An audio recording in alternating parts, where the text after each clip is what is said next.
Assalamualaikum warahmatullahi wabarakatuh. Pada video sebelumnya, Abah menjelaskan makhraj yang keluar dari pangkal tenggorokan, yaitu huruf hamzah dan ha. Nah, untuk video kali ini Abah akan menjelaskan makhraj yang keluar pada tengah tenggorokan, yaitu huruf ain. Kalau sebelumnya huruf ha, sekarang huruf ain yang sama-sama keluar dari tengah tenggorokan. Monggo, Bah. Bismillah, alhamdulillah, wassalatu wassalamu ala rasulullah, amma ba'du. Huruf ain ini termasuk dalam deretan huruf-huruf yang pengucapannya banyak terjadi kesalahan atau kurang sempurna, baik karena orang itu belum belajar atau sudah belajar tapi kurang berlatih, atau dia itu belum membiasakan, ya. Ain namanya satu, ain, tidak ada nama lain. Makhrajnya di tengah tenggorokan. Kalau istilah Arabnya wasatol halqi. Kerjanya dengan apa? Sama dengan huruf-huruf tenggorokan yang lain, yaitu yang bekerja adalah antar dinding-dinding tenggorokan. Jadi ketika orang mengucapkan ain, coba kita sukun saja biar jelas. Ya. Ini dinding-dinding tenggorokan merapat atau mencekik, gitu ya. Tetapi agak lebih mencekik dibanding ha, karena ain dan ha itu sama-sama di tengah tenggorokan, jadi harus ada kejelasan apa yang membedakan makhraj ain dan ha sebelum dibedakan dengan apa sifat-sifatnya. Ya, a yang ha, itu makhraj, ya. Kemudian sifat-sifatnya. Pertama, sifat yang berkaitan dengan angin atau hamas. Apakah ain itu ada suara yang mengalir, ada angin yang mengalir atau tidak? Ain tidak termasuk hamas, jadi apa? Jahar. Orang mengucapkan a atau a, ya. Walaupun ada angin sedikit, sangat sedikit, itu dianggap tidak ada, ya. Karena seluruh huruf itu keluar dibantu dengan angin, ya. Tapi kalau anginnya ditahan, itu berarti tidak mengalirkan angin. Selanjutnya, suara. Apakah suaranya mengalir ataukah tertahan? Kan ada huruf yang mengalir. Itu ada nafas mengalir, ada suara mengalir. Ada huruf yang suaranya menahan. Iya, tertahan.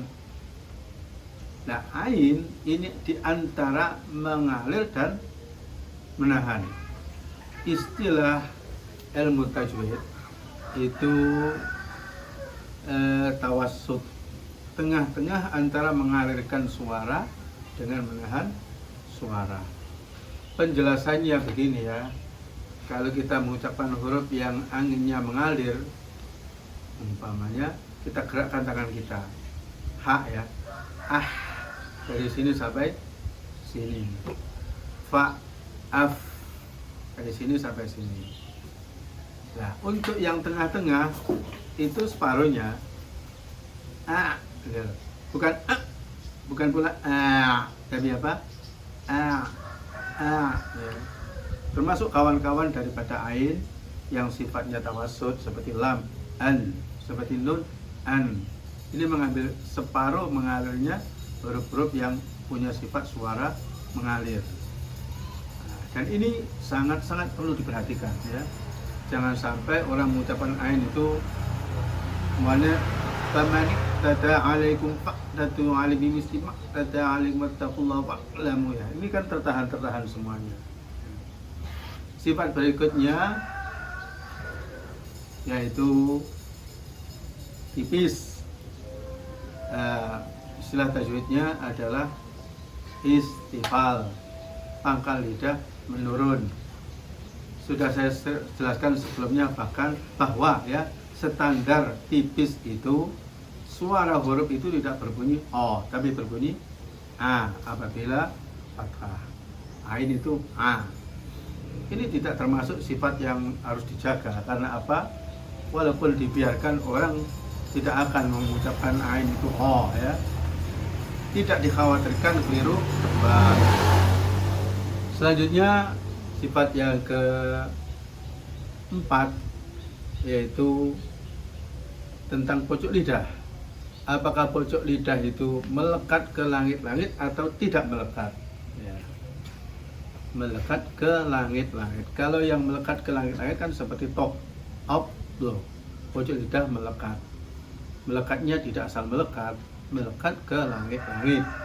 Ain, a, jangankan melekat, mendekat saja tidak. Jadi yakin seyakin-yakinnya ain itu sifatnya bukan idbab tapi lawannya yaitu infitah, pojok lidah tidak dilekatkan.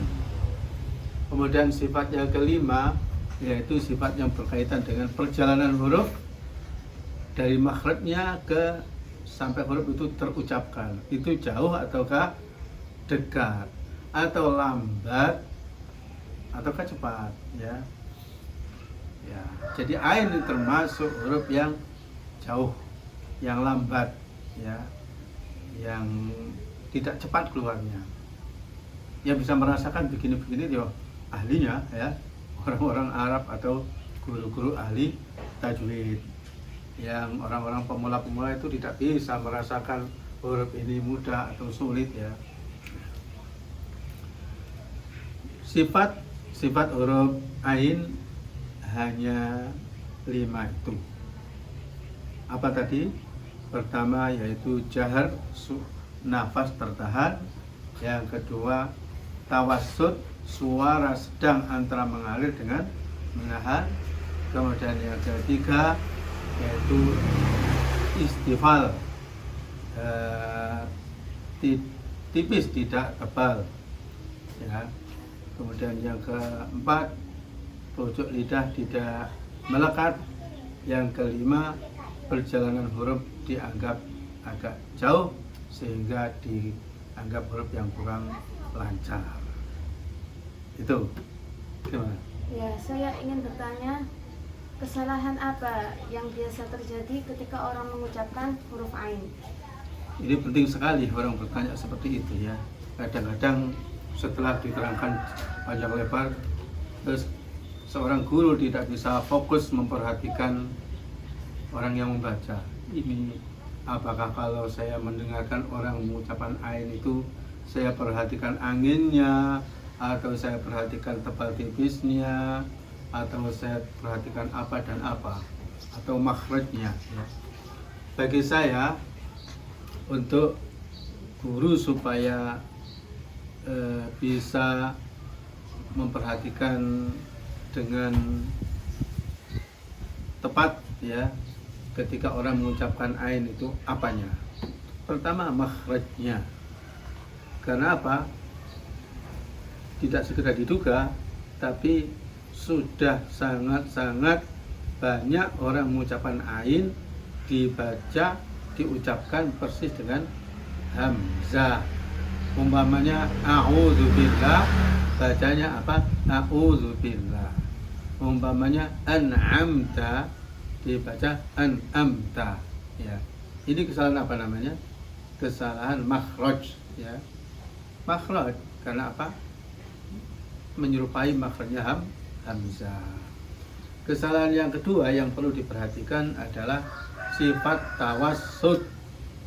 Apakah dia mengucapkan cuma a gitu saja ataukah ya, atau a ada mengalirnya sedikit, ya. Bagaimana cara orang itu cepat pandai mengucapkan ain, ya? Caranya yaitu mengulang-ulang pengucapan ain, ya.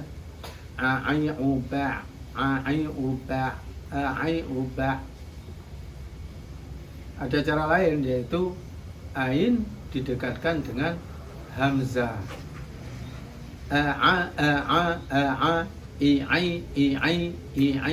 U'u.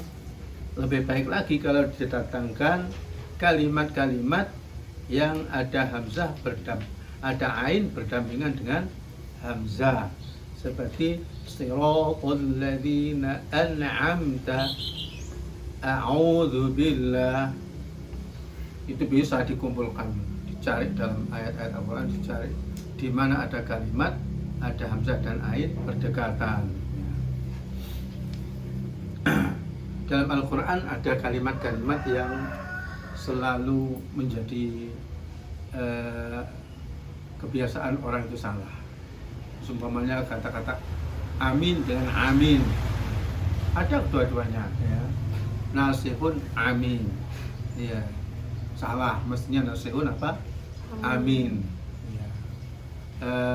Asiro dengan asiro, ya dua-duanya ada.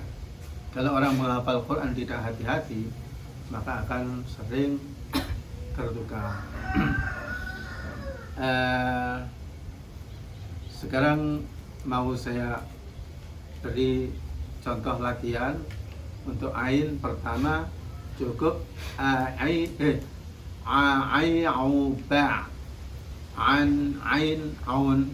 Yang ai'uba itu untuk kita perhatikan makhraj dan sifatnya. Untuk an ain aun itu untuk kita memastikan ahkamul huruf, yaitu an ain dibaca idhar ataukah ikhfa ataukah idgham. Kalau mau latihan panjang, di situ ada mat-matnya, ada ahkamul huruf juga, yaitu yang populer dipakai yaitu an ani na minal mu'anni ma'i'an ani'a. Lebih baik lagi ya kita ambilkan ayat Al-Quran yang banyak ainnya, seperti warka'u ma'ar raki'in wa yamna'unal ma'un. Kesalahan yang perlu dihindari yaitu mubalaghah, ya, melebih-lebihkan. فَمَنِ اعْتَدَى عَلَيْكُمْ فَاعْتَدُوا عَلَيْهِ بِمِثْلِ مَا اعْتَدَى عَلَيْكُمْ. Mungkin makhrajnya terlalu dalam atau mungkin tawassutnya terlalu berlebihan, ya, dan lain sebagainya. Perhatikan dan seringlah Anda mendengar bacaan-bacaan qori-qori Arab yang terkenal, yang tajwidnya bagus, seperti Syekh Mahmud Al-Qusari, Syekh Abdul Basit, Syekh Saidik Al-Minshawi, dan lain-lain qori-qori Mesir yang lama. Itu betul-betul berjalan di atas tajwid yang tepat, ya. Untuk penjelasan ini sudah cukup kira-kira? Sudah. Ya, karena semua satu huruf saja, tinggal latihannya saja, ya. Sangat-sangat rugi orang yang sudah diberitahu, ditunjukkan, tapi juara membaca Al-Quran jarang berlatih, ya. Alhamdulillah. Terima kasih, Bah. Sampai jumpa pada episode selanjutnya. Assalamualaikum warahmatullahi wabarakatuh.